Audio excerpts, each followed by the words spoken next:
Welcome back. Do frontline workers regularly test for COVID-19? That was the question posed to officials of the Ministry of Health and Wellness at a Wednesday press conference. While there was no definitive answer on the matter, the protocol in its simplest form states that this happens primarily when there is a risk of exposure. Nisha Charles explains. Since the onset of COVID-19 on Ireland back in March of 2020, the Ministry of Health and Wellness took the decision to only test persons who exhibited signs and symptoms of COVID-19 or those who were identified as a contact of a positive case. 8 months on and a spike in COVID-19 cases, officials say that particular method is still being used, except for those who work directly with patients at the respiratory hospital.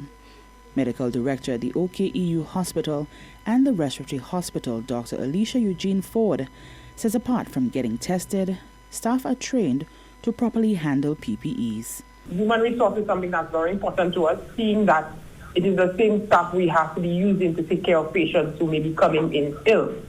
So we always ensure that our staff, it doesn't matter what cadre of staff you are, a physician, a nurse, a porter, a domestic assistant, etc., we ensure that you know what it is to don, that is to put on the protective equipment, and also to doff, to take it off.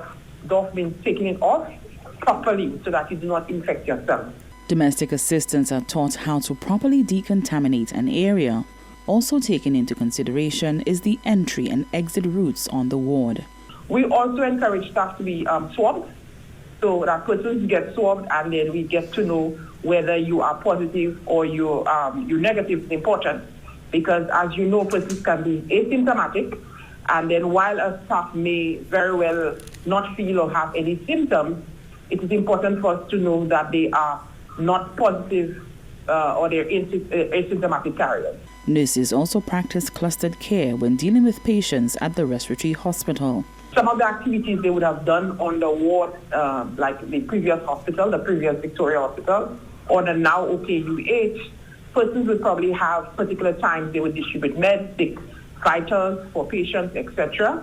But what we've done at the respiratory hospital is that we've encouraged the nurses to put activities they can put together and do it in such a way that persons do not go into the ward and to the patient's area very regularly. Though they are on the ward, but they should not be going to the patient so regularly like they would have done if COVID-19 did not exist. So clustered care would mean they have to regroup their activities so that persons enter and they do more than one activity in a period of time versus having the activities spread along the day. Counseling is also offered to patients and staff at the respiratory hospital. For the Hot 7 News, Nisha Charles reporting.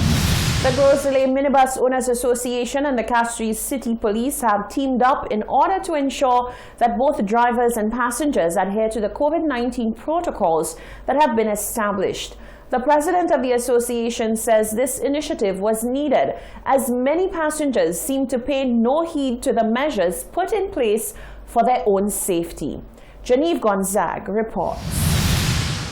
In October, videos went viral on social media of commuters on the Gros Islet bus stand waiting in line, having their temperatures taken and hands sanitized before they could take a seat on any bus. On Wednesday, Hot 7 was informed that some passengers are putting up resistance to the protocols, and so the assistance of the City Police has been enlisted to address the situation. City Police Officer Jenna Pierre explained that 2 officers have been stationed at the Gros Islet bus stand to assist drivers in ensuring the protocols are adhered to. The president of the Gros Islet Minibus Association rendered the assistance of the City Police to enforce the COVID-19 protocol. Presently, there are 2 City Police officers stationed there to ensure that persons adhere to the COVID-19 protocol. The City Police officers that are stationed there, their responsibilities are to ensure that members of the public wear their mask, adhere to the 6 feet distance, including the minibus drivers as well. The president of the Gros Islet Minibus Association, Danny Edward, explained that while City Police have come to their rescue, it proved a difficult task in the beginning as the association was told that the department was pressed for resources. We had our agents that we employ to do the hand sanitizing in heated, on almost a lot of verbal confrontation with passengers that do not want to comply. And it was creating a problem, so I decided to make a call to the police. They assisted me, but they have not been consistent. From Tuesday, we have had police officers from the city council stationed on our bus stop, assisting us in making sure that everybody comply. Today, we realized that they were there also. So I just want to thank the mayor for coming to our assistance. As the number of in-country cases continues to increase, Edwards says he is hopeful that both passengers and drivers understand the importance of adhering to the protocols. Reporting for Hot 7 News, I am Genevieve Gonzague. Citizens of the USA are on the edge of their seats as the U.S. presidential race goes into a second day. Preliminary results on Wednesday afternoon showed Biden barely in the lead, but experts say it is still too early to call, with millions of votes still in the balance. Here at home in St. Lucia, political commentator Earl Bousquet has weighed in on the race, saying that regardless of who wins the election, it will not make a dent in America's affairs with the Caribbean region. The U.S. presidential elections is seen as an important event of global proportions. The elections are thought to have implications the world over when it comes to world peace and global development. But for those residing in the Caribbean region, political commentator Earl Bousquet says the last thing on the minds of Americans on voting day is overseas affairs. He's not convinced that either candidate will change the U.S.'s relations with the Caribbean. The United States has always promised the best to the Caribbean in all circumstances, but has never delivered. As far back as 1983, as far back as 1979, as a result of the Grenada Revolution, President Reagan promised the Caribbean Basin Initiative, and that CBI never brought fruits to the Caribbean. The only thing that has remained in existence since the Grenada Revolution, insofar as the CBI is concerned, is the regional security system, which is a sub-regional OECS military force trained and armed by the United States, part of whose purpose would be to thwart any future Grenada revolutions in the Caribbean. Bousquet is not at all surprised that the presidential race between Donald Trump and Joe Biden is so close. He says it is merely a reflection of the closeness of division between the Democratic and Republican parties. In keeping with the description of Chris Hedges, former New York Times Pulitzer Award winner who is now with RT, and he describes the two parties as two wings of the corporate party in the United States. And you're either a Democrat or a Republican, and in that regard, you could be white, black, Indian, or any race. It boils down to which of the two parties, and not any third party, but which of the two parties. And therefore, the closeness of the race, I think, reflects that division, that political division across class and race lines in America, which mirrors itself at election time and buries itself in the hearts and minds of all Americans, to the loss of the minorities in the United States, who at the end of the day, where Trump has run this election on a race basis, it is a question of the majority whites versus the rest. According to Bousquet, interesting statistics show that the group of Americans which Trump has lost support from are white males. For the Hot 7 News, Nisha Charles reporting. Now, members of the public are also weighing in on the U.S. election and whether they believe the American people will give Trump a second term in office or usher in a Biden presidency. At this point, it's a really tough call. The way I see it is like the first electoral candidate to get 270 votes from the college wins the presidency. So far, have you watched the news? Who was leading this morning? Well, majority of the votes was going to Donald Trump, and I can see it's a tough call with Biden as well.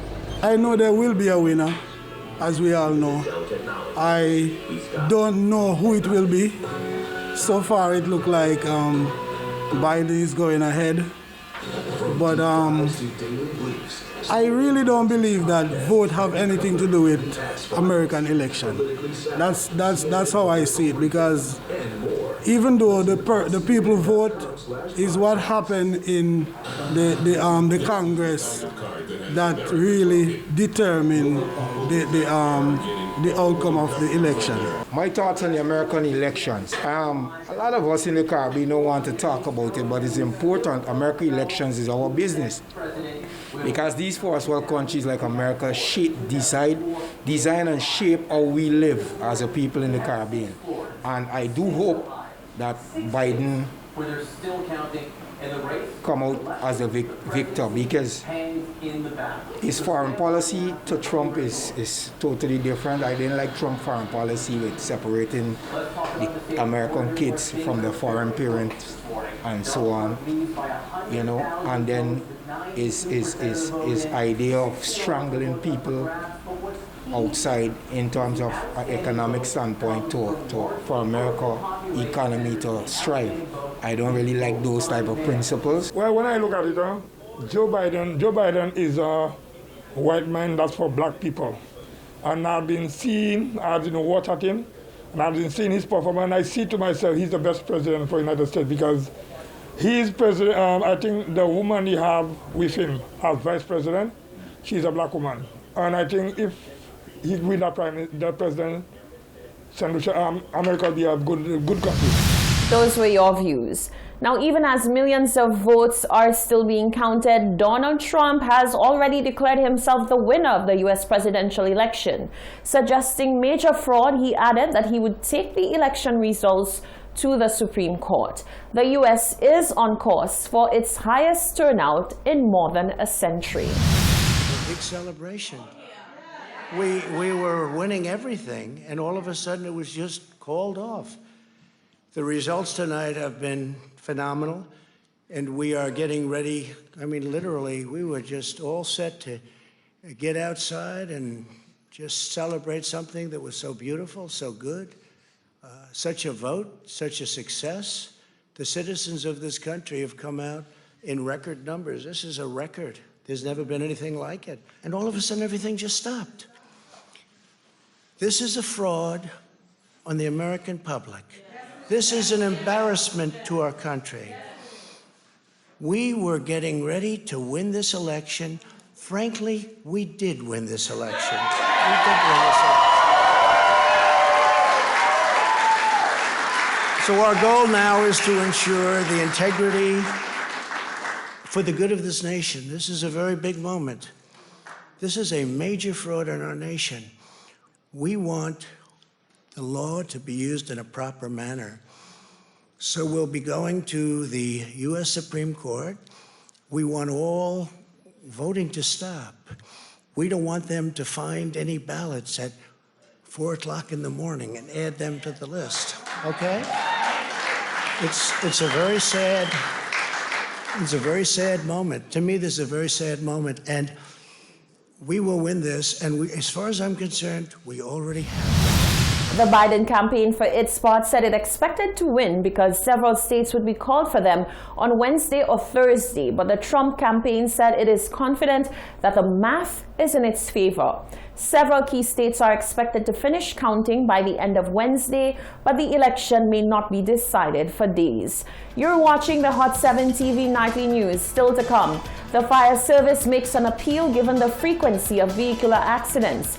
The traffic department elated with the new traffic lights project, and the $15 million Rodney Bay Road Rehabilitation Project is well underway. That and more coming up.